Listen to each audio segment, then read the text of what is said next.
Well, good afternoon. We're going to take a look at lesson 4.3. Today, it's a tie-in to lessons 1 and 2, but we're going to learn specifically about a unit circle. It's a way of simplifying problems to help us out.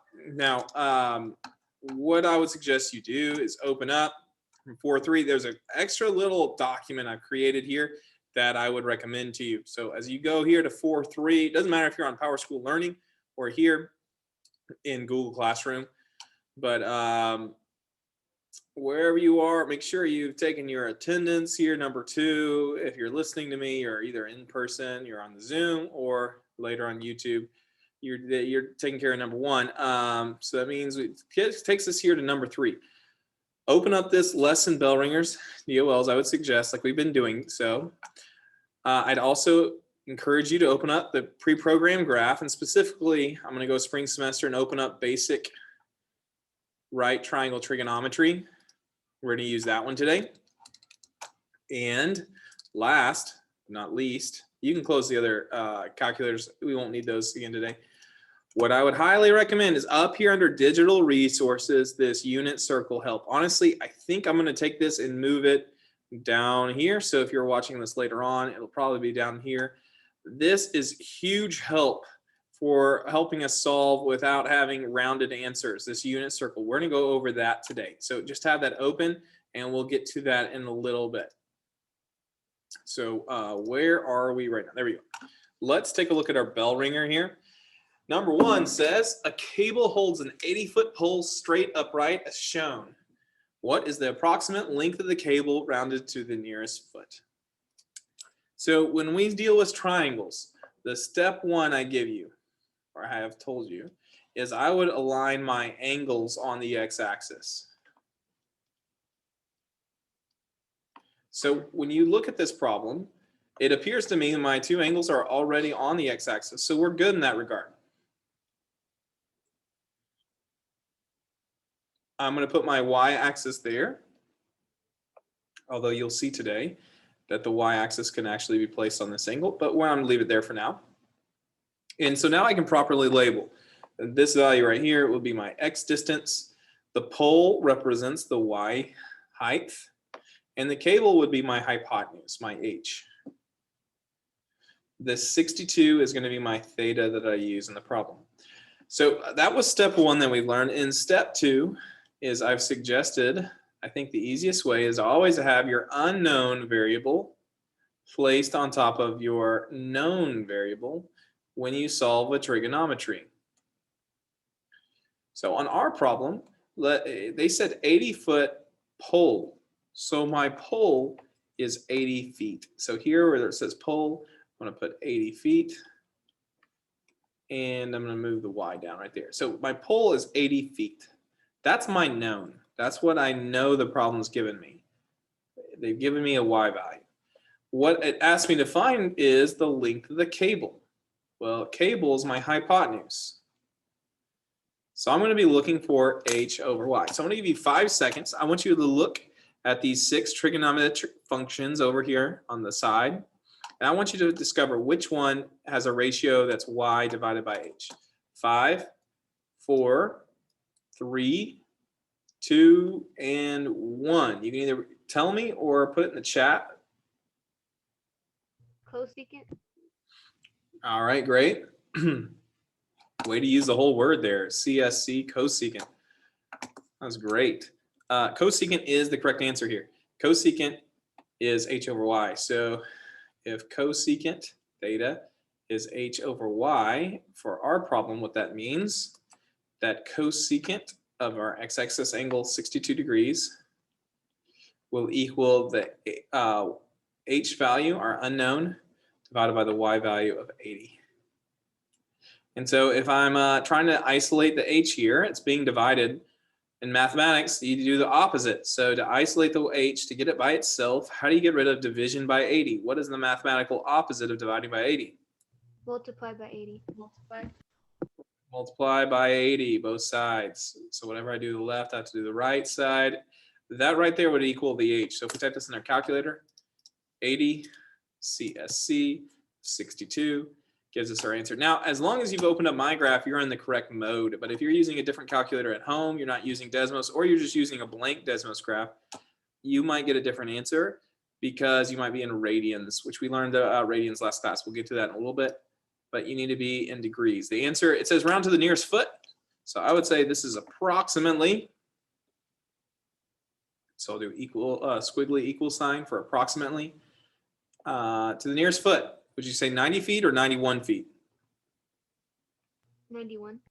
91 feet. So that would be the answer to number 1. Okay, taking a look at number 2. It says cosine is 3/5 and tangent is less than 0. What is the value of cosecant?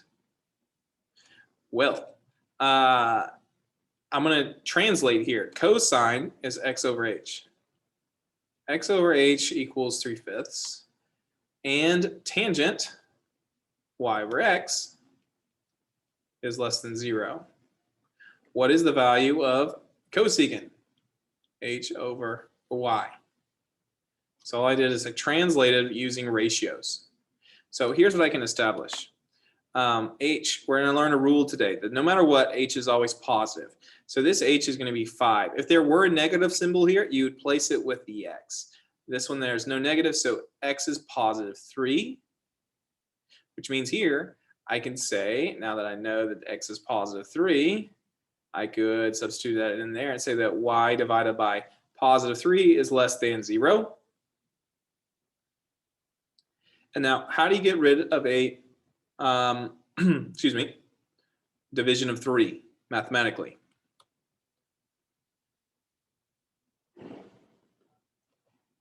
What's the opposite? Yeah, multiply by 3. So if I multiply both sides by 3, we're going to have that y is less than 0. Now, this is an important note.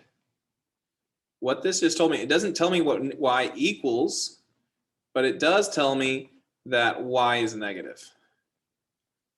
Now, that's going to be important here in a second. Okay, y is less than 0, y is negative. Okay, and one more thing I can plug in. We know what h is, so I could take this all the way down over here. And for my answer anyways, I can say we know that y is 5. So, or excuse me, h. I drew that to the wrong location, my goodness. H is 5. So we know our answer is going to be 5 divided by something. We'll just have to find out what that something is. We know that something is now negative. We've also learned that it's a negative number. So we'll come back and find y. All right, so I'm going to draw a triangle to solve this. Because I know a few things, because I know x is positive, I'm going to draw it going to the right. My triangle is going to go to the right. Because I know y is going to be negative, I'm going to draw my triangle going down. So I drew x-axis and y-axis, specifically leaving space to go to the right and down. We know x is 3, 1, 2, 3 units. So when I draw a triangle, we know x is 3. We don't know y, but we do know h is 5. So if that length is 3, I need to go bigger than that. So I'm going to just place it about right there. I'm going to just say that's 5, and we'll label x is 3, h is 5. We don't know y, but I do know that's a right angle, and I do know that's my angle here on the x-axis. So that's how I'm going to have my triangle here. And to solve it, we learned this, I think, like 6th grade, give or take. You learn that you can take the 2 sides and find a third if you have a right angle. What was the theorem that we used to find a missing side length? Pythagorean Theorem. That's it. Pythagorean Theorem. So what we can do here to solve for y is we can say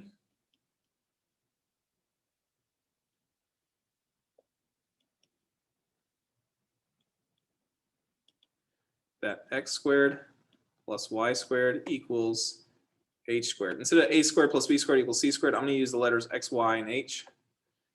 And so let's plug them in. X is 3. We don't know y other than it's going to be negative. H is 5. All right. I've heard from Jasmine quite a few times today. Someone else, help me out. 3 squared. What is 3 squared? 9. Good.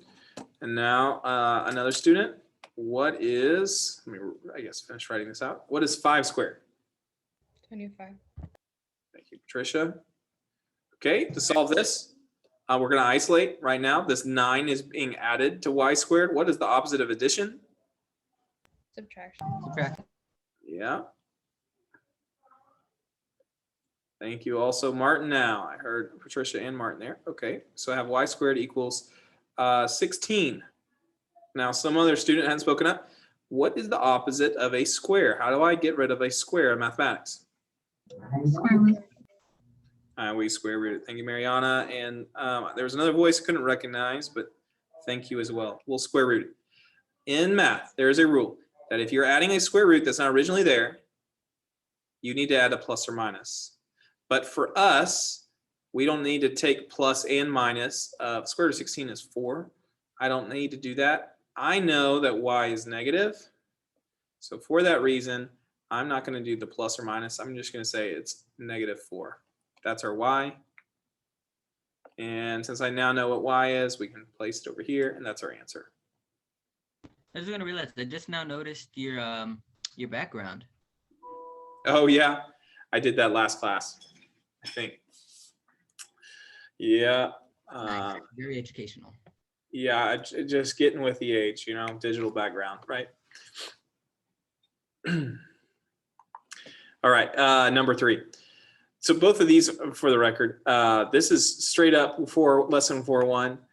This is lesson 4.1, but it's kind of prepping for what we're going to learn today in 4.3 involving negatives. And then this lesson, this is basically 4.2.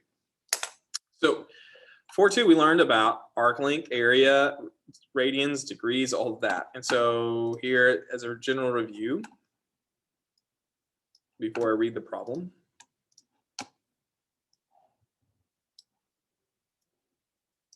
Okay, we have a circle here. I have an x-axis and a y-axis. We learned last class, kind of walked us through, that if your radius, I'm going to just use the radius value of 1. It can be whatever unit you want it to be. I'm just going to say this radius is a length of 1. We learned last class that there's a relationship between degrees and radians, and the relationship's like this. If you had an angle such that what they call intercepted arc, this looks about right, where the intercepted arc, that's this area from here to here, if these two lengths matched each other, and the textbook used the letter S, I think it's just because it's the next letter over. If they're the same length, we call this 1 radian.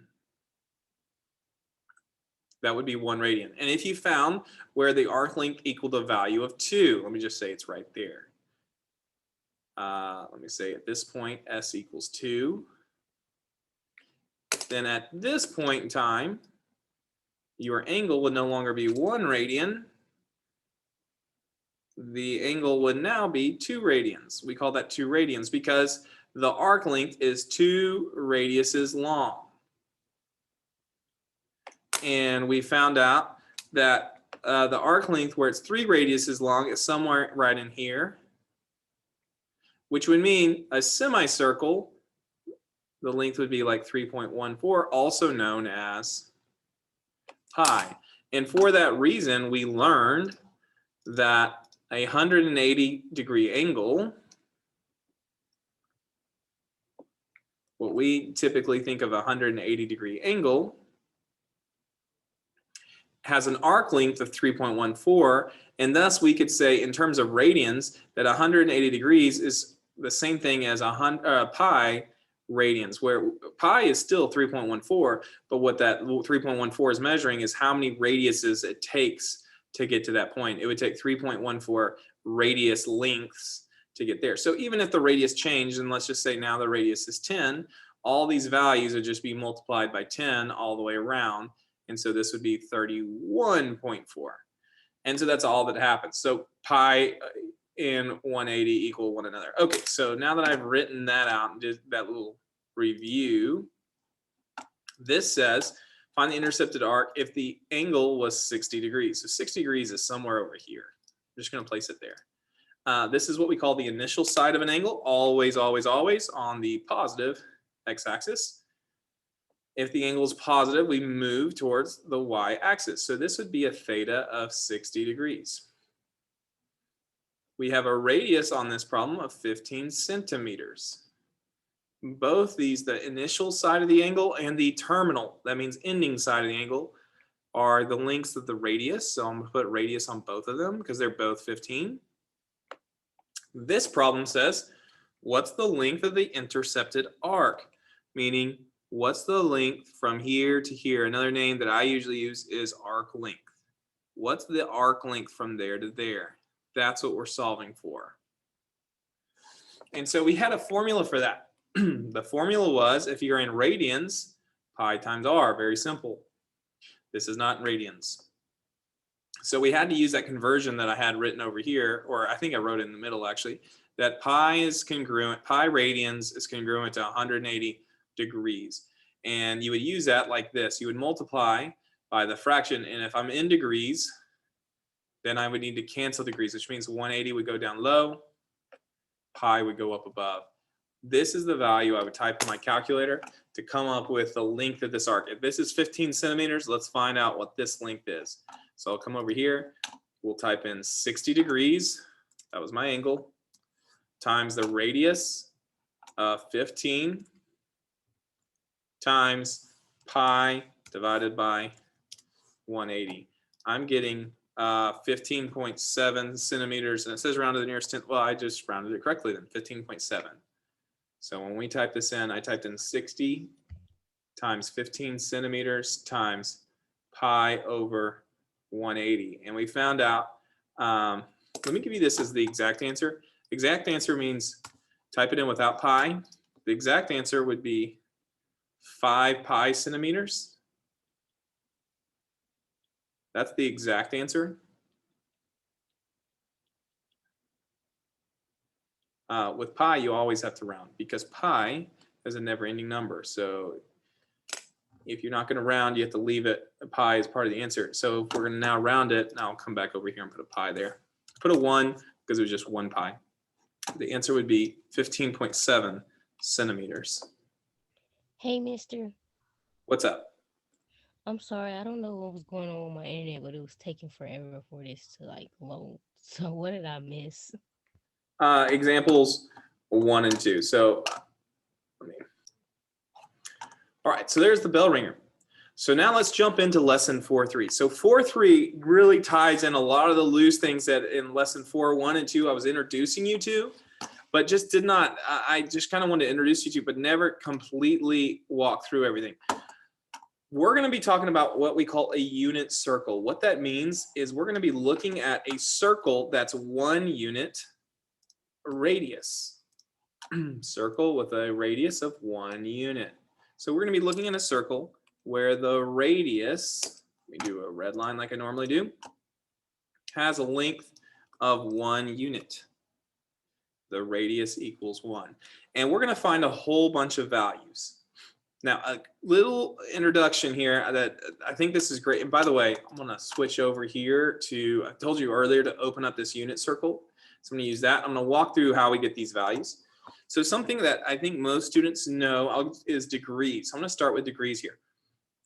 We would start at 0 degrees. And if you went around, this is the x-axis. Surprise, surprise. And that's the y-axis. Okay. So now let me go back. If you had an angle that went up to the y-axis, we would call that 90 degrees. If you went over here to the negative x-axis, an angle that go all the way around would be 180 degrees. If you went another 90, we would get to 270. And if you went all the way full circle, you would have 360. And we also learned in lesson 4.2 that you can have coterminal angles. Coterminal means you go around the circle more than once and keep going. So like, for example, if I went a full circle, a full 360 plus another 90, I will have gone 450 degrees. And mathematically, these two values are the same. 90 and 450, even though they're different numbers, mathematically they will solve the same. So that's what we called coterminal. I want to tie that in from last class as well. That's if you go around the whole circle. You could always add 360 or subtract. Check your math. 90 plus 360 equals 450. So that's what we called coterminal. Coterminal. That means they end in the same place. 90 and 450 end in the same place. Okay, so we talked about that. What I want to catch you on up today here is your radians. Here's how radians work. I'll do radians in blue. Radians, you start with 0. And 180, we've learned, is the same thing as pi. Well, since 90 is half of 180, that means this spot is the same thing as half of pi. Because if 90 is half of 180, then it's also the half of pi. So it's 1 pi over 2. Now this value is 90 more than 180, which means it's pi over 2 more than 1 pi. Said another way, if you thought of this as being 2 over 2 with a common denominator, it would be 2 pi over 2 plus 1 pi over 2. This is equal to 3 pi over 2. I've been putting them on the left. Let me put it on the left. 3 pi over 2 is that spot. And then that makes 360 equivalent to 2 pi. Now I'm going to take away the common denominator. So we have all those. And we're going to learn about a lot of values in between. But this is how I'm going to start us with.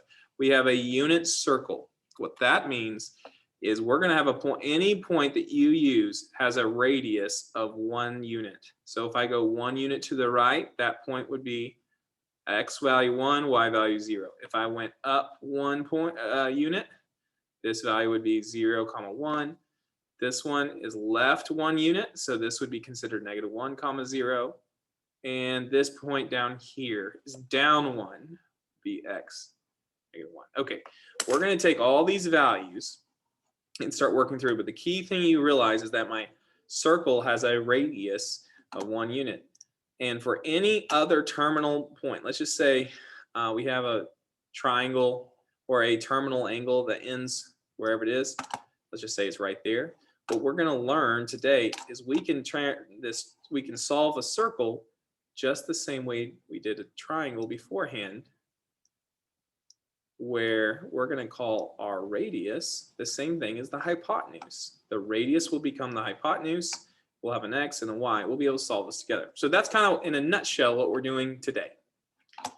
I'd recommend having this open so you don't have to write down all these values. You'll see that they're all there. So pi over 2 is on the y-axis. There's pi on the negative x-axis. 3 pi over 2 on the negative y-axis. The angles with them. 0, 2 pi, 0, 2 pi. You'll see all that around. All right, let's go solve some of these. Let's see it worked out. This chart is just telling you that with the circle, the math I've already been showing you, these two are the same. That sine is y, cosine is x, tangent is y over x. They just are using the letter r instead of h. They're using the letter r for radius. So they're treating this as if it's a circle. But the math is the same as if you solve it as if this were a triangle with your angles on the x-axis. Angles always go on the x-axis. So you could solve it either way. That can be an r, or that could be an h if you solved it like a triangle. And so then thus you would have y divided by h, x divided by h, y over x, h over y, h over x, and x over y. Notice they're all the same ratios. Okay, so I just wanted to show you that real quick. All right, with that, it says example 1, let -4, 3 be a point on the terminal side of an angle theta in standard position. Find the exact value of the 6 trigonometric functions of theta.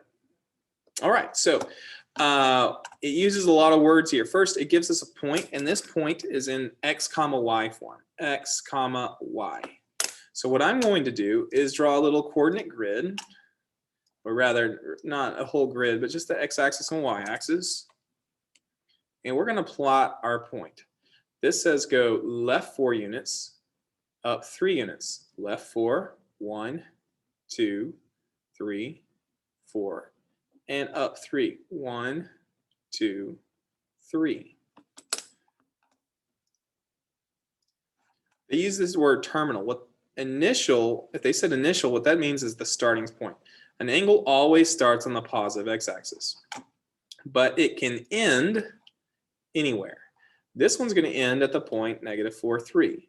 So this one ends at -4, 3. So there's a height of 3. There's an x value of -4, about right there.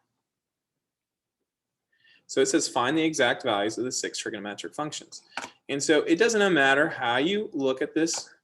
Well, you could solve this looking at it as if it were a circle, with this being a radius. Or you could look at this, solving it, as if it were a triangle, where we have an x value and a y value. It doesn't matter how you look at this. So I'm going to just use what we've been using. I'm going to label the radius as an h. So I'll put it over here that r is equal to the h. So our radius is the same thing as h. So I'm going to label this as an h. We have our angles on the x-axis. Here is my x, which we know is -4. And my y value has a height of 3. And so solving this as a triangle, which by the way is exactly the same method how you would do it as if it were a circle. Again, you just use r instead of h. Is I'm going to use the Pythagorean theorem that says that x squared plus y squared equals h squared, or said another way, a squared plus b squared equals c squared. My x is -4. My y is a +3. I don't have to put +3 in parentheses. I do with the negative to make sure I have -4 times -4, because that'll matter. And we don't know the h squared. So if you don't use negatives, what would happen is you would say -4 squared, and the calculator would say -16, because the calculator will square first before it does the negative. If you put in parentheses, now the calculator knows that you mean -4 times -4, which is a +16. So I have 16 plus, anybody know off the top of their head what 3 squared is? 3 times 3? 9. 9. There we go, is h squared. 16 plus 9 is? 25. 25. So 25 is our hypotenuse squared. Rule of mathematics, whenever you take a square root. That's not originally there. It has to be plus or negative on both sides. That's right. Now, there's a new real rule. Here's the rule. The hypotenuse / radius, depending on which word you use, rule. H, or if you're using an R, must be positive. Always, always, always. The H or the R, whichever one you're using, must be positive. So for that reason, I'm just going to take the positive square root of 25, which is +5. So I'm going to put this in as h equals 5. Now that I know those values, I can write out my 6 trig functions. There they are. So we have sine of theta is y over h. So instead of writing y over h, I'm going to rewrite it as 3 over 5. Cosine of theta, it's supposed to be x over h, so -4 over 5.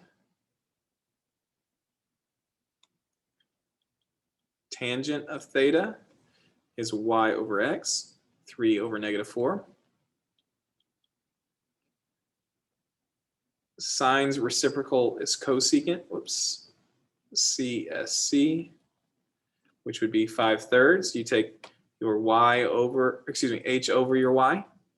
Secant is cosine's reciprocal. It's going to be h over x, 5 over -4. And then cotangent is going to be the reciprocal of tangent. It'll be -4 divided by 3. That is x divided by y. And these would be our 6 solutions. Now, I have a next one for you. We'll call this DOL number 1. Truth be told, I know it has asked you to find all 6. But if you look at sine, all 4 of sine's answer choices are different. So honestly, if you just solve for sine, you should get your solution. So here's what I'll do to help you out here. I'm not going to do this whole problem, but what I can do is I'm going to write out this portion for you just to help you get started. Okay, -3/6. What is -3 represented by, x, y, or h? X. That's x, which means 6 is y. You should be going left 3, up 6.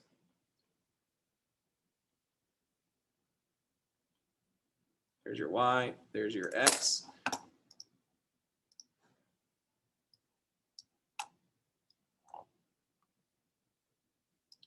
You should be solving with this setup to try to find your sine. All right, I'm gonna put up your poll and give you a chance to work.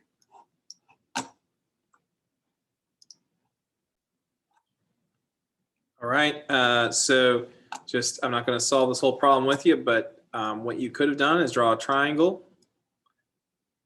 I'll get to more circles later in the lesson, but draw a triangle where your x was -3, your y was 6. You should solve for your h. You'll have to do the trick with the square roots of how do you simplify a square root.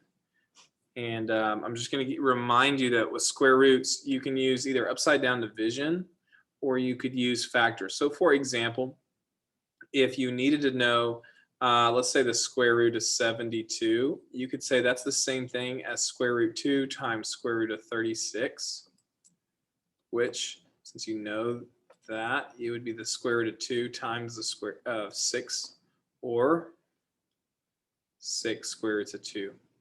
Now, that can really help you, that little hint there. I know your number is not going to be square root of 72 for h, but that's how you can simplify. Just think through your perfect square roots, like square root of 1 is 1, square root of 4 equals 2, square root of 9 equals 3, square root of 16 is 4. I'll stop once I get to 6. Square root of 25 is 5, and the square root of 36 equals 6. What you need for yours is written up there. It'll help you with your solution. If you get that value and you go to find your sine by itself, remember your sine is going to be y over h. You can check your answer with the calculator once you put your y over your h. You can check in the calculator to see which one mathematically is the same. So anyways, that's example 1.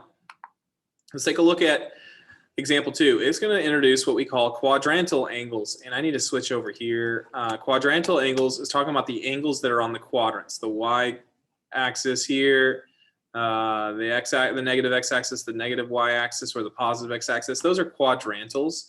And it's just showing you your degrees or radians down the bottom, which is just what this chart shows here. Let me scoot this over now. So I'm going to be using this a lot. This unit circle, again, has a radius of 1 all the way around. So this unit circle is a very basic form of solving where your radius is 1. Now, if you have a problem where the radius is bigger, whatever the radius is, let's just say it was 3, you just multiply every value by 3, which I'm going to show you as we go. So this is just the basic form as if this radius was 1 unit long. This is 1 unit to the right, 1 unit up, 1 unit left, 1 unit down. It is a circle. These values are shown right off here. Okay. So this says find the exact value of cosine cosine pi. If not defined, write undefined. So let's just walk through this. Let me walk you through here. Cosine of pi is the same thing as, back up. Cosine theta is the same thing as x divided by h. I'm going to write that over here. Sine theta is y over h. Cosine theta is x over h. Tangent theta is y over x. Sine is y, cos is x, tangent is y over x. Over here, CSC, cosecant, is h over y. Secant is h over x. And cotangent is x divided by y. Okay, so now looking over here, we know that cosine theta is x over h. What we have over here, if you go to pi radians has the equivalent value of -1, 0 on the unit circle. Well, here's how this belongs. This right here, if I'm looking for cosine pi, I could go to this value, and at pi, I see that the value they show me, at pi, the value I see in the unit circle is -1, 0. Well, all of these values here are written in the form such that you have x over h, y over h. On a unit circle, all the values are best represented as x divided by h, y divided by h. And so what that means is this. At pi, we see these two values. Neither one are fractions. So you could kind of rewrite it, if it doesn't show you a fraction, with 1 on the denominator. Whoops. 0 over 1. There we go. Now, I said this is x over h. That right there is x over h. This is y over h. If you're needing cosine, cosine is the x over h. You're going to take that value right there. Cosine of pi is going to equal -1 over 1, which is simply -1. That's our solution. So I went through kind of really slow. This could have been a lot faster. I could have just said it this way. When you use the unit circle, the values are always listed as cosine theta, sine theta. All the way around. No, each spot, that's cosine, that's sine, cosine, sine, cosine, sine. Or what can be helpful, depending on what your problem is cosine is the same thing as x divided by h, y divided by h. Okay, so what does that mean? If you're looking at 120 degrees, x is -1, h is 2. Y is square root 3, h is 2. Remember the rule, h is always positive. Very important you know that. So this negative had to go with the x. That's the x, that's the h. X, y, h's. X, y, h's. Doesn't matter where you are. X, y, h's. Negatives always go with either the x or the y. So these would be the h's, the 2's. Square root of 2 would be the x. Negative square root of 2 would be the y. That's how it works all the way around. So I could have just said, okay, find pi. There's your cosine. The cosine would be -1. If you needed to flip the fraction, you'd have to think of it as being -1 over 1, which I'll show you in a second. So let me show you part B. It says find the value of tangent 450. Well, you can look on there, and 450 is not on the unit circle. Why is that? Well, it's because it wraps around more than 360. 450 is bigger than 360. So if you think about it, and you had an angle going around, you could say, okay, well, there's 90 degrees. That point is 90. So there's 90. And then I keep going around. There's 180. There's 270. So I'm going to keep taking this around. So that was 90. So there was a total of 180. Actually, I'm going to connect it like this. That's 180. I'll write it up top. That's 180. We're now at this spot. So we've added another 270, or added another 90. Okay, I keep wrapping this around. Once I get all the way around, that's going to be 360. So there's 360. So I started at 0 and now down 360. I got to go 90 more. So 450 is up there. And this is that word coterminal. So coterminal from last class would tell us that 90 mathematically is equivalent to 90 degrees is equivalent to 450 degrees. They're the same spot. So to solve for tangent of 450, tangent of 450 is going to equal tangent of 90. They are coterminal. Coterminal. So I'm going to go to my chart and look for 90 degrees. There it is. And these values are not as a fraction. So I'm just going to say at 90 degrees, the values you find are 0 over 1. I'm going to put them over 1. because they're a fraction right now, and 1 over 1. That's my value. I just put them over 1. That's my hypotenuse, that's my x, that's my y. I want to know tangent. Well, tangent is y over x. So tangent of 450 or of 90 degrees, whichever one you want to use, is the y over the x. 1 divided by 0. And in math, we're not allowed to divide by 0. So since I'm not allowed to do that, you would say this is undefined. And we'll see in the coming lessons, lesson 4 or 5, that graphically this would be an asymptote, a vertical asymptote. So it's undefined here because you're not allowed to divide by 0. I can show you this in the calculator too. I'll type that in real quick. This is going to be problem. I need to open up a different browser because I wrote on that screen. I can't change it yet. Okay, so I'm going to show you here tangent of 450, and you need to make sure you're in the right mode once you start doing that. But this is undefined. In degrees, it's undefined. In radians, that would be wrong because radians are in terms of pi. We're talking degrees. You can see that it says undefined. You could have checked every problem we've done so far with the calculator, and it would show you the answers. But I'm going to work on using this for exact answers today rather than rounded answers. All these square roots would be rounded values if you use Desmos. So there's example 2b. Let me go example 2c. So it says cotangent of 7 pi over 2. And if you're looking on there, you will not find a 7 pi over 2 because that is bigger than 2 pi. This graph only goes to 2 pi.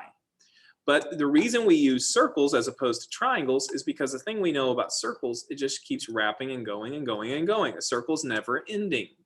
So for that reason, we could go beyond 2 pi. So we start off in terms of radians. You would start with 0. And so initially, we would have this angle on the terminal side, or excuse me, the initial side at 0. And then our other angle would start to wrap around. And so here's how radians work in terms of pi. We have 1 pi over 2. I'm going to count, but that's 1 pi, or half a pi.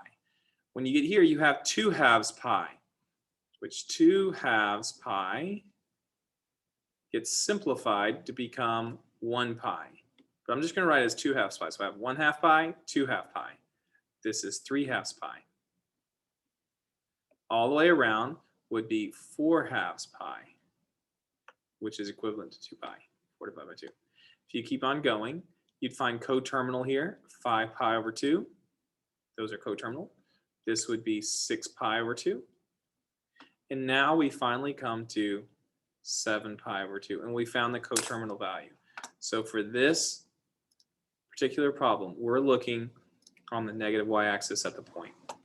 And so when I come over here, the point is 0, negative 1. So I'm going to take this point and I'm going to put it over 1. Since it's not a fraction, I'm going to say 0 over 1, negative 1 over 1. You can see their picture. It's the same thing, 7 pi over 2. They just wrapped it all the way around. We went a full loop and we were going the second time when we got the 7 pi over 2 there. Okay, so what does that mean for cotangent? Well, cotangent is x over y. So remember, this is x over h, y over h. Cotangent is x over y. Cotangent of 7 pi over 2 is going to equal x over y, which would be x 0 over y negative 1. You are allowed to divide by negative 1 and have 0 in the numerator. So this answer is going to be 0. Our answer on this problem is 0. And I can check this in my Desmos if I wanted to. I could type in cotangent of 7 pi over 2. If you're going to do a fraction, you need to put in parentheses. So 7 pi divided by 2. Right now it's giving an answer because I'm in degree mode.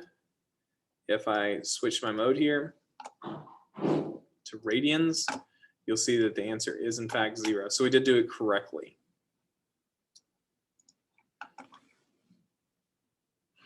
Okay, again, you might be looking at this going, oh, what in the world is he doing? Just hang in there and you'll get a hang of it as we go. So far, there's nothing I've done that you can't get an answer from the calculator. We've dealt with coterminal. All of these were coterminal. Pi over 2 is coterminal to 5 pi over 2. 1 pi is coterminal to 3 pi. 0 is coterminal to 2 pi. 3 pi over 2 is coterminal to 7 pi over 2. That's they're equal to one another. Okay. With that, let's give you DOL number 2. I want you to find the exact value of secant 3 pi over 2. That is a value that's on there, so you can find it. Remember, if it's not a fraction, just make it over 1. We'll call this DOL number 2.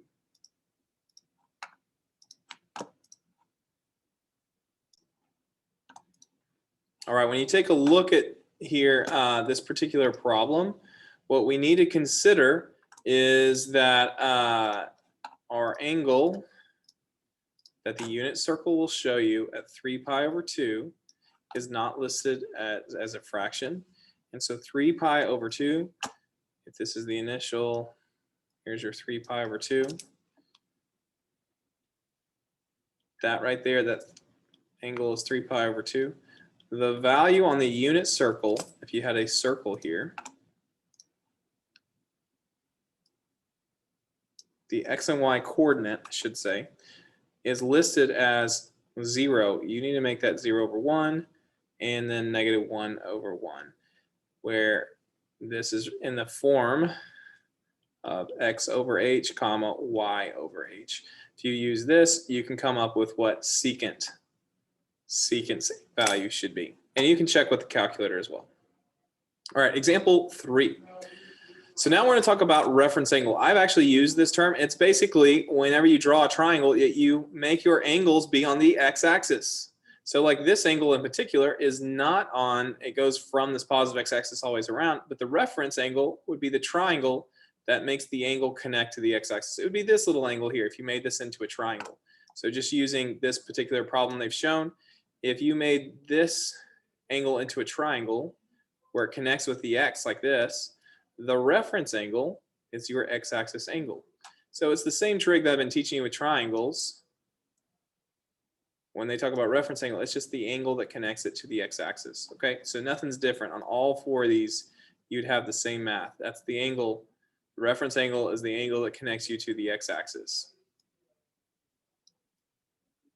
Right there, you can see in all 4 of those, it's always the angles that connects you to the x. Okay, so now it says number 1 or 3a, sketch negative 150 degrees, then find its reference angle. Well, if you know your degrees, you know that we normally start here on the positive x-axis and work towards the y. Since I have a negative angle, I'm actually going to work downward. And so what that means is, let me put my initial, here's my initial side, and now my terminal, that would be negative 90 degrees right there. That's negative 90. And if I continued on all the way around to this point, I would have negative 180. Now what we want to do is find negative 150, so it's going to be less than that. It's going to be somewhere in here. That angle right here represents negative 150. Well, a reference angle is the angle that connects it to the x-axis. So you're going to make this a triangle. It's the angle that's on the x-axis, not the 90, by the way, not the 90-degree angle over here. It's this angle right there. And they use the symbol theta apostrophe. Theta apostrophe, whoops. Theta with a little apostrophe right there. That's going to be our reference angle. So here's the math. Regardless of if it's positive or negative, it doesn't matter. You're going to look at the x-axis angle and just ignore the negative. Just treat it as a positive. I should say maybe treat them as the absolute value. So you're going to ask yourself, what is 80 minus 150? How many more degrees do I need to get from 150 to 180? And so what is our answer here? Let me take 180 and minus 150. When we subtract, 8 minus 5 is 3. Angle is 30 degrees. That's the reference angle. And we'll learn some tricks as we go specifically. So negative 150 is coterminal, by the way. It's coterminal, meaning mathematically, though they look different, it's going to be the same exact value as 207, not 270, sorry. If I add 360, I get 210, sorry. 210. That negative 150 is the same as 210. What the reference angle does is some people only memorize, they'll memorize this chart, but instead of memorizing all 4 quadrants, they'll only pay attention to the first quadrant. And they'll learn that, okay, if the reference angle is 30, that this x, h, y, h is going to be the same as 210. See, x is square root 3, square root 3. Y is 1 and 1. The only difference is if it's in the third quadrant, because I'm left and down, they're both negative, whereas 30 is positive, positive. So a lot of students just make sure they understand or memorize the first quadrant. And then for anything that's outside the first quadrant, like this one and the third, when they come to their values, instead of treating them as positives, they'll put them both negatives, the x and the y, that is, because I'm left and down. So let me tie this together one more way. I want to kind of connect this to previous lessons. This point right there on the unit circle is negative square root 3 over 2, comma, negative 1 over 2. What that point means is if you went over here to the y-axis, you'd have a y of negative 1. If you went here in the x, you'd have an x of negative square root 3.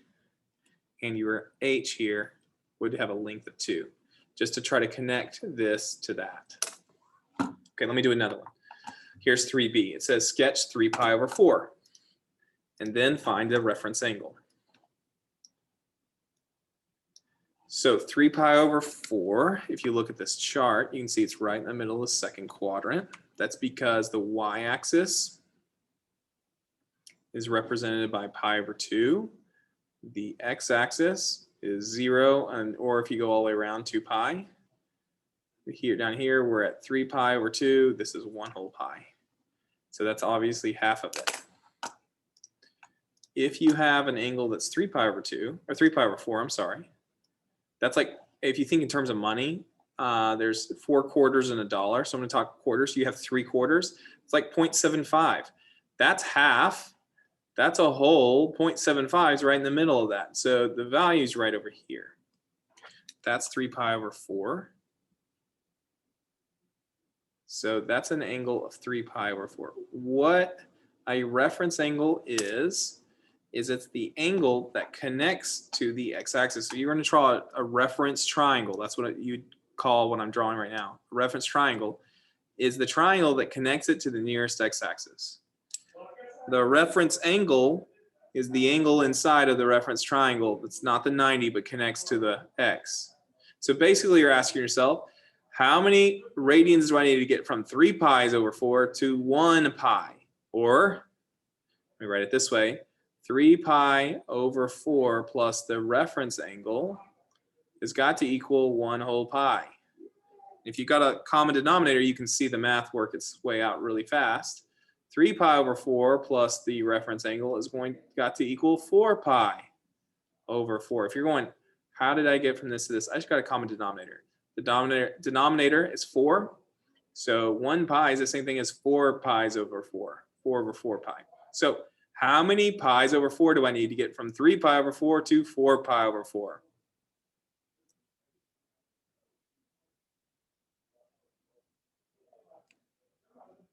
Not all at once. 1 pi? Yeah. The reference angle is 1 pi over 4. Whoops.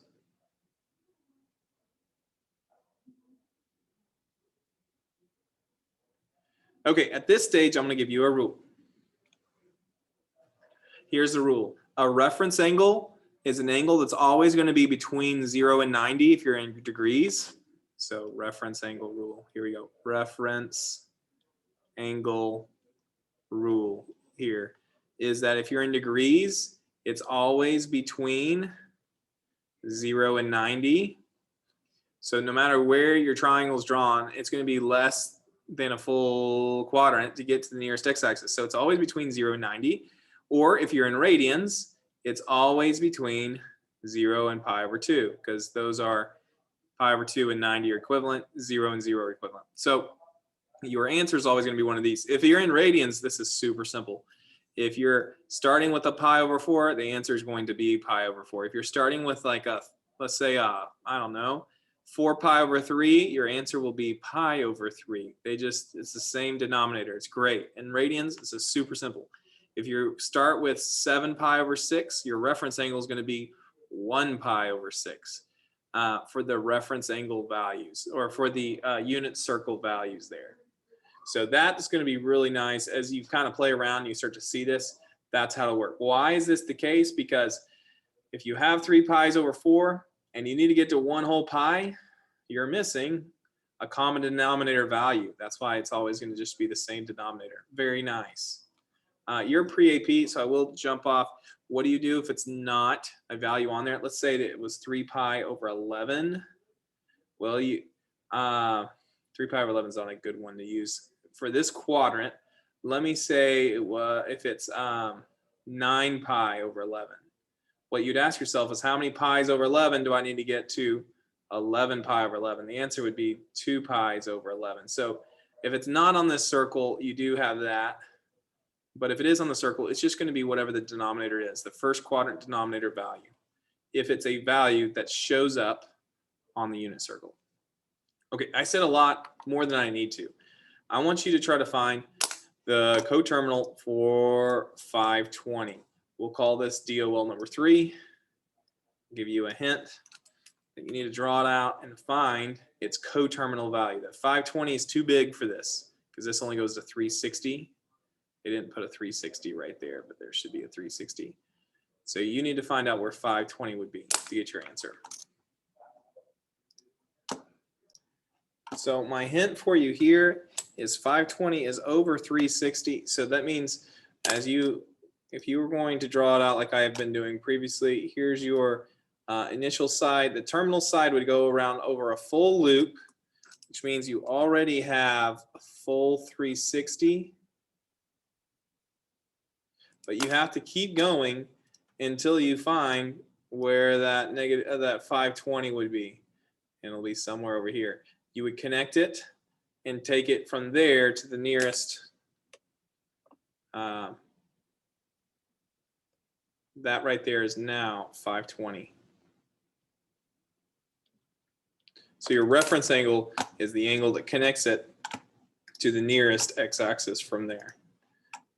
So if I added it'd be like that angle in there. That's your reference angle.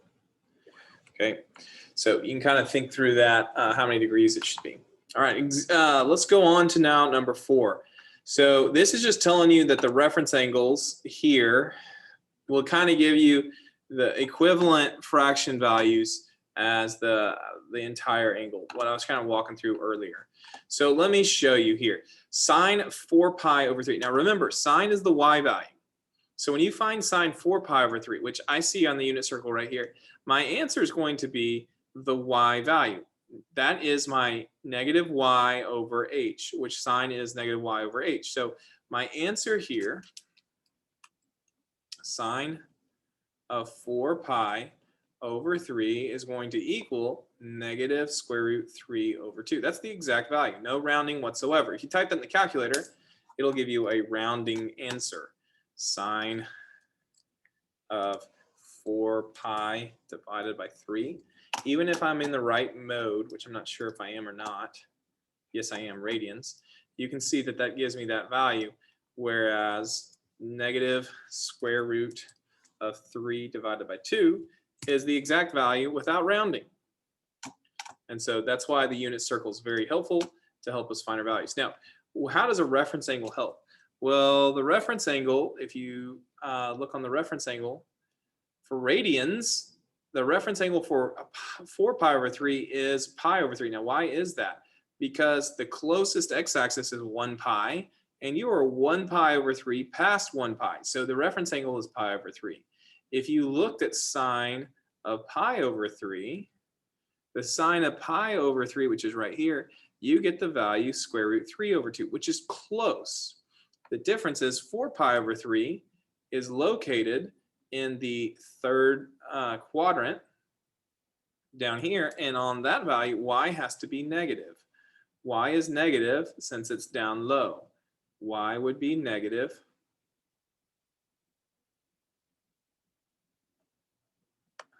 Since below x-axis. And for that reason, it's not exactly the same as the reference angle, but the numbers are the same. So again, what many students do is they just memorize this first quadrant, and then they just apply the positives and negatives depending on which quadrant the angle actually falls when they really solve a problem. So here's 4b. It says find the exact value of tangent 150. Well, this is easy for us using the unit circle. At tangent 150, the angle 150 contains the x and y h values of negative square root of 3 over 2. I'm looking at right here, comma 1/2. And remember, this is my x, that's my h, that's my cosine in its entirety. This is my y, that's my h. For tangent of 150, I would take the y over the x. We don't leave a square root in the denominator, so we would shoot that square root up. So it would be 1 square root of 3 over negative 3. The number remains down below. I can't simplify anything other than I don't need to leave that 1 there. So I could just write my answer as tangent of 150 equals the square root of 3 over negative 3. So there's my solution there. Let's come over here and check with reference angle. Fit 150 is 30 degrees, 30 degrees from 180. So if you go over here to 30, you'll see that the values here, x square root of 3 over 2, y 1/2, are the same. The only thing different is this was x was negative because 150 is left, but it's positive y because it's up. Since it's left and up, the x is negative, the y is positive. That's why in this quadrant, all the x's are negative, all the y's are positive. Whereas over here in the fourth quadrant, all x's are positive, all y's are negative because it's to the right and down. All right, let's try C. It says, find the exact value of secant 15 pi over 4. So first thing we have to do is 15 pi over 4 is not on here because it's greater than 2 pi. That is almost 4 pi. It's a little shortcut of solving this is to think of how much it almost is as a fraction or is a little bit more than. This one is almost 4 whole pi. 4 whole pi would be 16 pi over 4.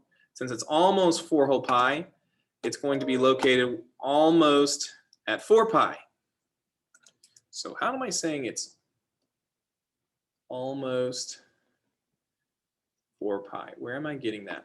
Because if 4 pi would be equal to 16 pi over 16, since it's almost 4 pi, I just have to think through like, hey, this is 0, this is 1 whole pi, this would be half a pi, if you remember that. So that's 3/2 of pi over here, if you're counting by halves, but I'm gonna count by wholes. That's 1 whole pi, this would be 2 whole pies, this would be coterminal with 3 whole pies, this would be coterminal with 4 whole pies. So my angle, if you think about it this way, is almost 4 whole pies. So there's 1 pi, 2 pies, 3 pies. There's 4. I'm not quite there, so I'm somewhere in this quadrant. So I look on here, and the reference angle is going to work the same with radians. It's always off the denominator. So 7 pi over 4 will be coterminal. So what I can do here is I'm going to say 7 pi over 4 is coterminal to 15 pi over 4. That's the value I'm going to be using. And it produces the point square root 2 over 2, comma, negative square root 2 over 2, where your h is always positive. We have to find secant. Secant is h over x. So that's my x. These are my h down here. That's my y. So secant is h over x, so I just flip this. Secant of 15 pi over 4 equals, you just flip this fraction here because that's x over h. We need it the other way. 2 over square root 2. I'm going to delete that for a second. And what does that mean? When I go to simplify, I shoot up my square root. So I have 2 square roots of 2 over 2. These two cancel out. Secant of 15 pi over 4, 15 pi over 4 equals square root 2. Let's check it in the calculator and prove that that's the correct answer. So I'm going to have secant, S-E-C, whoops, 15 pi over 4. They give me this crazy decimal. We're going to check it. We just thought that was the square root 2. And yep, exact same value. So we did do that correctly. Let me draw this little circle so you can see 15 pi over 4 went all the way around, and it was almost around the second time. That was 15 pi over 4. The reference angle in this problem, just to use that term again, the reference angle would be the one that connects from here to here. That reference angle would equal, since it's a pi over 4 in the denominator, it's 1 pi over 4. That's the reference angle. That's why they wrote that right there. All right, you have one, DOL number 4.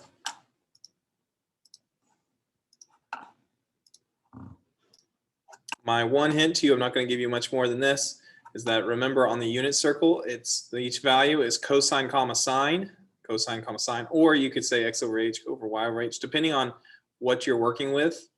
One could be easier than the other. And this one, since you're looking for cosine, I would just look for this. Find 4 pi over 3 and then find your x value and you'll have your answer. All right, so now let's take a look at example 5. Now this example we should be really prepared for because I've been doing a lot of these problems. Just this is the first time it actually comes up in the lesson. I've been preparing you for this. Now we're here. It says let secant equal square root of 29 over 5 where sine is greater than 0. Find the exact values of the remaining 5 trigonometric functions of theta.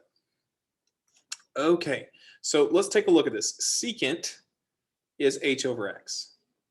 What? Let's try that again. H over x, there we go. H over x equals square root 29 over 5. It says sine is greater than 0. So sine is y over h. Now we did one of these on the bell ringer where we said, okay, if h is a square root of 29, then I can plug that in right there. And I can say that y divided by square root 29 is greater than 0. Now, what is the opposite mathematically of dividing by the square root of 29?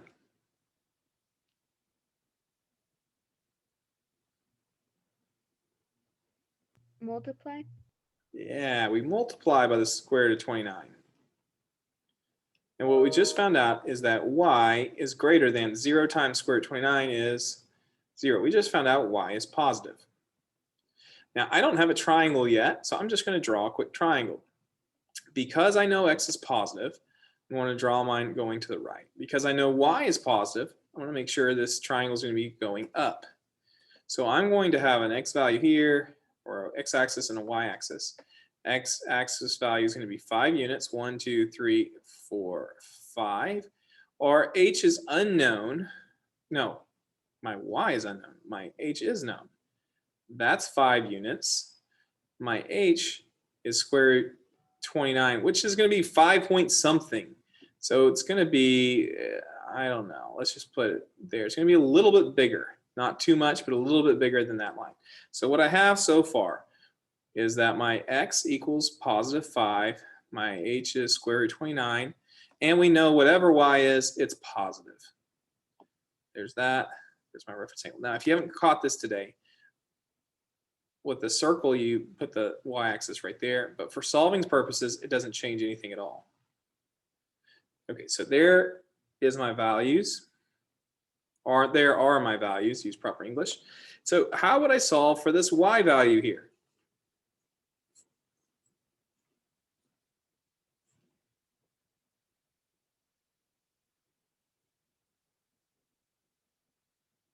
Pythagorean Theorem. Perfect. Thank you, Jasmine. So we'll say that x squared plus y squared equals h squared. Pythagorean Theorem. Let me cover that up there. And I will write down what I'm doing. This is Pythagorean. Pythagorean. It's ugly, A-N, Pythagorean. There we go. So Pythagorean, we're going to plug in our numbers. So x squared is 5 squared. We don't know why. We do know h is square root of 29. All right, 5 times 5 is 25. We've had that one a few times today. Oops, plus y squared equals, and a square and a square root cancel each other out, so it equals 29. We subtract 29 from both sides. Did I say 29? Subtract 25 from both sides. The reason I'm doing this is that 25 is adding to the y squared. So if I'm trying to isolate y squared, I need to do the opposite. Instead of adding, I need to subtract. And so we have that y squared equals 4. And now how do you get rid of a square?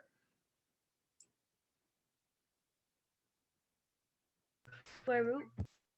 Yep, and normally we need to add a plus or minus. But we know this one, the y is supposed to be positive. So the square root of 4 is 2. I'm going to take it as a positive 2. And so now we can write out our 6 trig functions. So I want you to see that their shape is different than mine because they put the theta, they put the y-axis here next to theta, and that would have made it look like a negative x. And so they drew it a little bit different, but their picture works just the same. Nothing really different in that regard. I'm just going to delete this off so I can write my trig functions in. Everything else works out the same. So sine is y over h. So I'm going to take my y over my h. Whoops, forgot the square root. And I'll simplify these at the end. So I'm going to just write them out first. Cosine is x over h. Sine is y, cos is x, tangent is y over x. I'm getting these from right here, by the way. 2/5. Now cosecant, CSC, will be the reciprocal, square root 29 over 2. Secant is the reciprocal of cosine, so square root 29 over 5, which they gave us that one already. And then finally, cotangent is the reciprocal of tangent, so it's 5/2. Now these two I would need to simplify.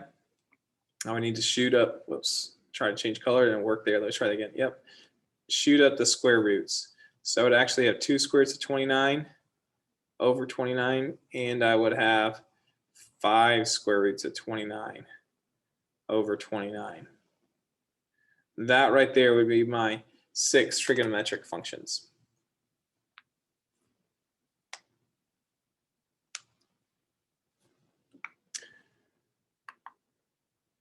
And so now you could work through this one, but this one, I'm going to be honest, it's a give me. If you think through, it says cosecant is -3. It's not a fraction. So if something's not a fraction, what do you put it over? 1. 1. Okay, if you just do that and you look for your sign, because CSC is the reciprocal of sine, you can get your answer. It's way too easy.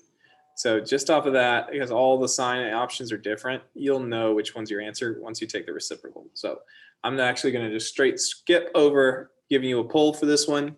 I'll let you do that one on your own in a matter of 3 seconds. You probably already have your answer. All right, example 6. Robotics. All right, finally, I get to use this with a radius bigger than 1 and show you how this works. It says this: a student programmed a 10-inch long arm, robotic arm, to pick up an object, this little tennis ball, at point C, and rotate it through an angle of 150 degrees in order to release it into a container at point D. So here you got some little container it's going to drop the ball into. Find the position of the object at point D. So we want to know what is the x and y at that point relative to the pivot point O. That means that's our origin. So to give you some more drawings here, that's our origin. So there's our origin. There's our x-axis and y-axis. We want to know what's that x and y value there. Okay, this you can use the unit circle to solve, and it solves brilliantly in a matter of seconds. And so I'm not going to use a triangle this time. We could use a triangle and use that trig, but I want to just show you how the unit circle works with things that are rotating so well. So I'm going to go to the unit circle and find 150 degrees. 150 degrees provides this point right there. which means whenever the radius equals 1, well, let me draw another circle. Let me see if I'll switch colors. Maybe it'll let me put another one on.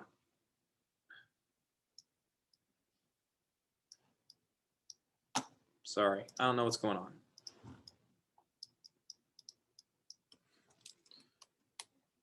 Let me try one more time. Circle, get a different color, blue. There we go. Now I'll drag it. That's what I'll do. Okay, so there's a circle, and we'll say that is 1 unit around there. Here's how you can use the unit circle. This point right here, that's in line, has the value of, it's at 150 degrees still. It has the x and y value of -3 square root 3 over 2, comma 1/2. I'm getting that from right here. This one has just been stretched out on the same slope, if you will, all the way out to where I have a radius of 10 on my circle. So if I'd drawn this right, I should have a y-axis extending beyond like that. Okay, so it's just been stretched out. So all your math that requires here is, since my hypotenuse has changed, where my hypotenuse was a length of 1 on the unit circle, the hypotenuse is technically a 1 all the way around. I know it looks like a 2 here. That's okay. Technically speaking, it's a length of 1. This is a length of 10. It has a scale factor of 10, which means it's just been multiplied by 10. So here's the math. This x and y point will equal 10 times the point negative square root 3 over 2 off the unit circle, comma 1/2. If I just distribute the 10 through, I'll have my solution. It's that easy. So that's what's brilliant about the unit circle, is since the radius is just 1, anytime your radius gets bigger, you just multiply by what the radius is. And so in this case, 10 times negative square root 3 over 2, the 10 divided by 2 is going to be 5. So the point would be -5 square root 3. And then 10 times 1/2 is 5. That's my solution.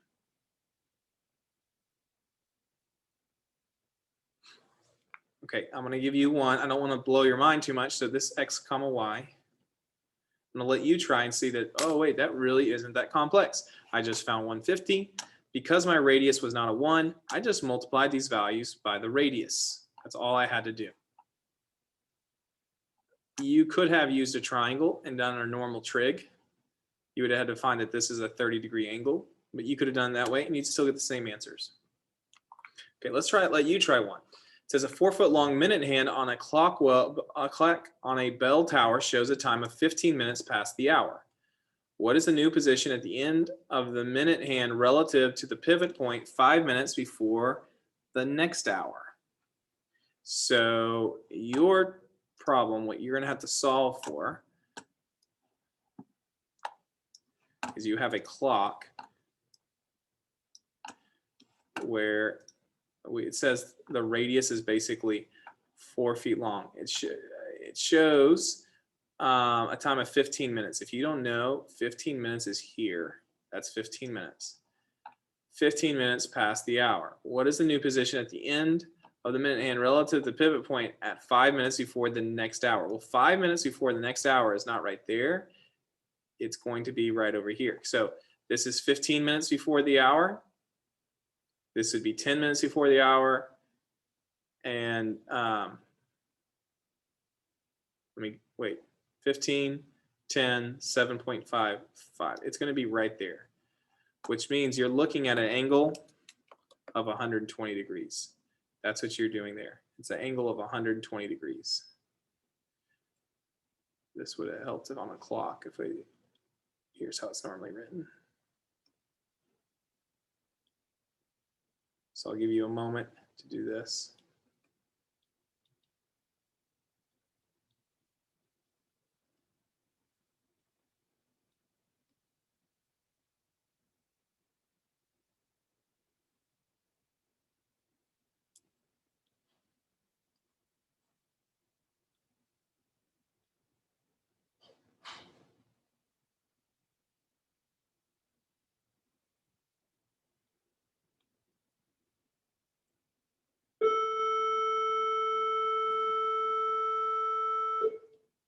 It is now the end of third period.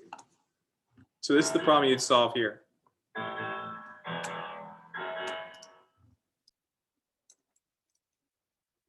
one more thing here is you're going to treat this as being the point 0, 0. And so you're looking for what is this x, comma, y. And so you can go through, there's your radius, you know your angle. You can compare it over here and solve.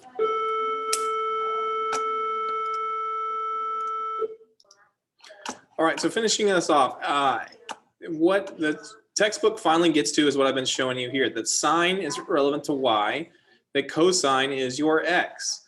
Your tangent is y over x. So everything works itself out from there. If you needed a cosecant or a secant, you would just put 1 over y or 1 over x, or you could flip the fraction that's shown. So let's go through a few of these here. If you needed sine 7 pi, oh, hang on a second. I've had a lot of volume going on out there. Okay, 7 pi over 6. So sine 7 pi over 6. When you look over here, we're looking for 7 pi over 6, which I found it. Your sine is your y. Sine is y. So it'd be -1/2 is our solution.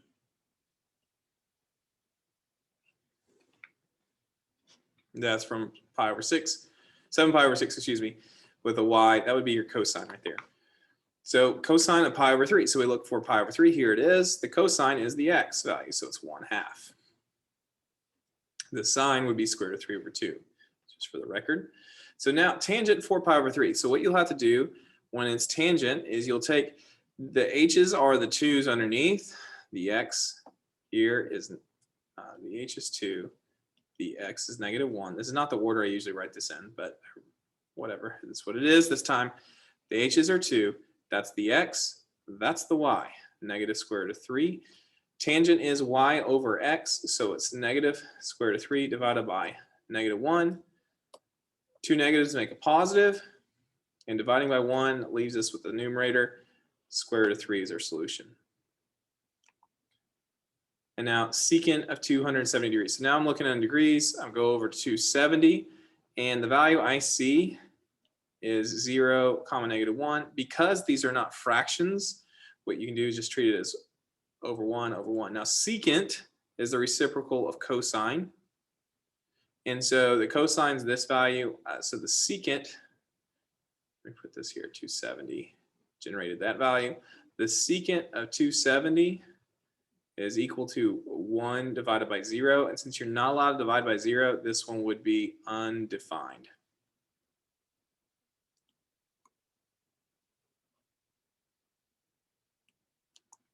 Now I'll give you one to try.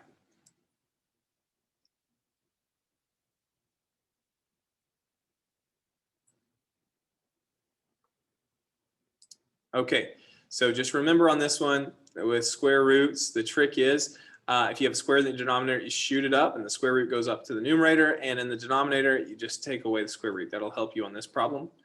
Just remember that piece. So now let's talk about periodic functions. What a period is it means it's like a full cycle around. It's a full loop all the way around. And so there's some formulas in here that's talking about periods, but just an idea is going around the whole in degrees. 360 is a whole period for sine and cosine, or going around would be 2 pi in radians. That's for sine and cosine. Tangent, by the way, it's the period is actually 180 or pi, but we'll get to that. So it says find the exact value of cosine 9 pi over 4. Well, 9 pi over 4 is not on there. We've seen a couple of these today where what do you do if 9 pi over 4 is not found on the unit circle? Well, 9 pi over 4 is a little bit more than 2 pi, because 2 pi is the same thing as, using common denominator, 8 pi divided by 4. So what this means is this angle goes all the way around and it has a little bit more than 2 pi. There's 2 pi, we start at 0. And so our angle here, if I were going to have it, there's the initial side, here's the terminal side. It's coterminal with pi over 4. 9 pi over 4 is coterminal with 1 pi over 4. So the cosine value there is going to be the cosine of pi over 4. The answer is going to be square root of 2 over 2. That's the cosine. Or example 8 here. Find the exact value of sine of negative 300. Well, sine of negative 300, you can find 300 on this chart right here and reflect it, negative reflects it, or you can just think of it this way. So starting on the x-axis, a negative angle means you go down. And so let me get my terminal, or there's my initial, and now we'll do a terminal. There's negative 90, negative 180, negative 270, negative 300 is going to be somewhere in there. There's negative 300 degrees. So this was negative 90. That's negative 180. This was negative 270. And we go 30 degrees past. So this one is this angle right here. 30 degrees past 90 is 60. So that means negative 300 is going to be the same mathematical value of 60 degrees. And how you can do all these, by the way, is you can just add or subtract a full period, which in this case is 360. In the pi example, you'd be adding 2 pi. So in this previous one, I would actually subtract 2 pi. So I would say 9 pi over 4 minus 8 pi over 4. That's how I would get to that pi over 4 value. That's coterminal. So I'm back over here. I'm looking for a sine at 60 degrees. That's the y value, which is square root of 3 over 2. And that would be my solution this time. So it's tangent 29 pi over 6. This is almost 5 pi because 6 would go into 35 times. This is almost 5 pi. That's how I treat the radians. It's like that. So here we go.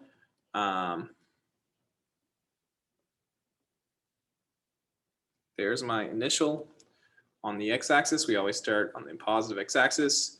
And now my angle. Okay, so there's 1 pi. Write that on there. 1 pi. This will be 2 pi. This is 0. So okay, I got 1 pi. Whoops, and that's not what I want to do. There's 2 pi. 3 pi.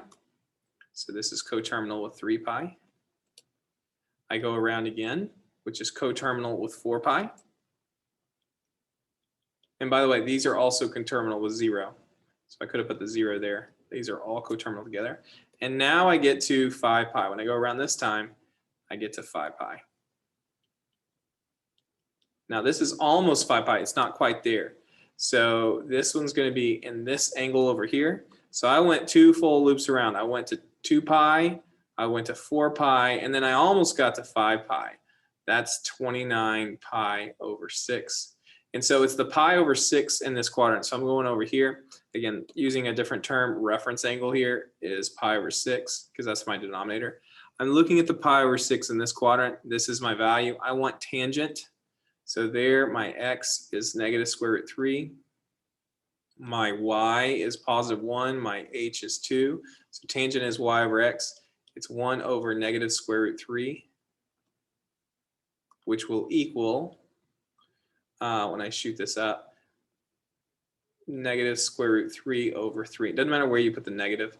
That's my solution. And by the way, all of these I've done so far, you could check your values in the calculator. You can say, okay, what is tangent of 29 pi over 6?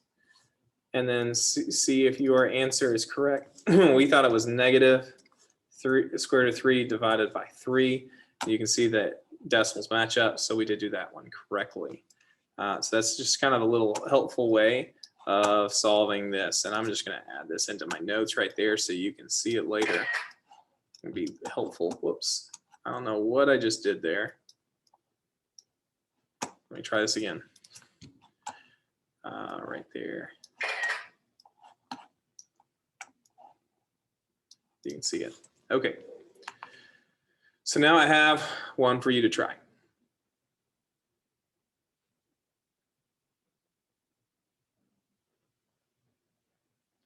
All right, now let's take a look at how this might look on the ACP. Point P is rotated 210 degrees counterclockwise around a circle with a diameter of 20 meters, which if its diameter is 20, that means the radius is 10 meters. So this right here is 10 meters, and so is this one, 10 meters. says that the center is at the origin. What coordinate represents P prime relative, that's what call it symbols, P prime, relative to the center being here, 0, 0.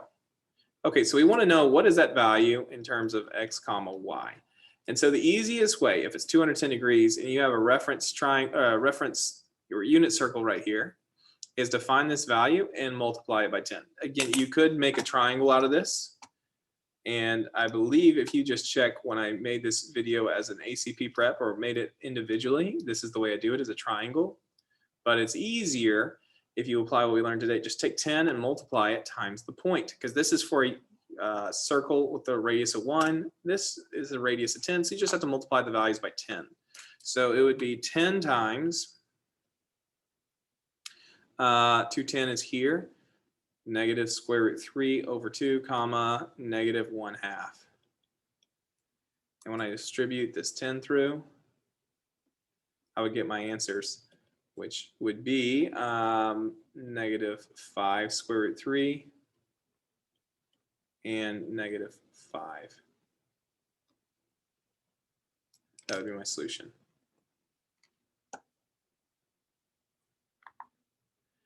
And I got 2 more in here. Which angle has a negative sine and a negative cotangent? So we didn't get to talk about that much throughout this lesson, but sine is like your y. And so whenever you hear that it has a negative sign, that means nothing in the first top 2 quadrants could be a positive, or it could be value, because that would be a positive y. So nothing up here. So pi over 7's in the first quadrant. 5 pi over 8's in the second quadrant. It's more than half a pi, but less than 1 whole pi. So you're comparing it off of this. Let me say that's pi over 2. This is 3 pi over 2. And this is 0. And so it's got to be one of these two that's more than 1 pi, but yet still less than 2 whole pi. So it's got to be somewhere in there. But it has also a negative cotangent. So we know if sine is negative, what that means is that y over h was less than 0. And when you multiply by h, that y was less than 0. That's the first thing from here, that sine is negative. Well, if cotangent is negative, here's what we know. Cotangent is x divided by y, and y we just found out is negative, so I'll write it this way. This cotangent is also going to be less than 0. Now, if you multiply by a negative y, put that in parentheses, that goes away, but whenever you multiply, your inequality has to switch signs when you multiply by a negative. So that means that x is going to be greater than 0. So it can't be over here either. So we're looking for the 4th quadrant value, which is D. D's in the 4th quadrant. 9 pi over 5, that's almost 2 pi. It's almost right here on this line, so it's in this quadrant. And now what is the exact value of tangent negative 14 pi over 3? You could type this in the calculator and then match decimals if you wanted to. But just using coterminal to finish this one off, negative 14 pi over 3 is almost negative 5 pi. Almost negative 5 pi, because that would be negative 15 pi over 3. Like that. Negative 15 pi over 3. Okay, so if I wanted to solve this one, I need to, here's my initial side on the x-axis. My terminal side would go around. There's negative 1 pi, negative 2 pi, negative 3 pi, negative 4 pi, almost negative 5 pi is somewhere over here. So just to write these out, that's equal to 0, to 2 pi, to 4 pi. This was equal to 1 pi, 3 pi, these are coterminals, and 5 pi. This one's almost 5 pi, so it didn't quite make it all the way around this next time. It stopped right there. So I'm looking over here for the pi over 3. I guess if I wanted to draw it more accurately, I would need to have it more like that, because it's the pi over 3. And so I'll write that in here. This reference angle is pi over 3 because of our denominator. So I'm looking for the tangent of the pi over 3 value, which here it says that the x is negative 1, y is negative square root 3, and h is 2. I want tangent, which is y over x, so negative square root 3 divided by negative 1. I'm getting square root 3. We can check our answer real quick by just going to the calculator and typing these in. Tangent negative 14 pi over 3. We're saying the answer is square root 3. It looks like they match up, so we did it correctly.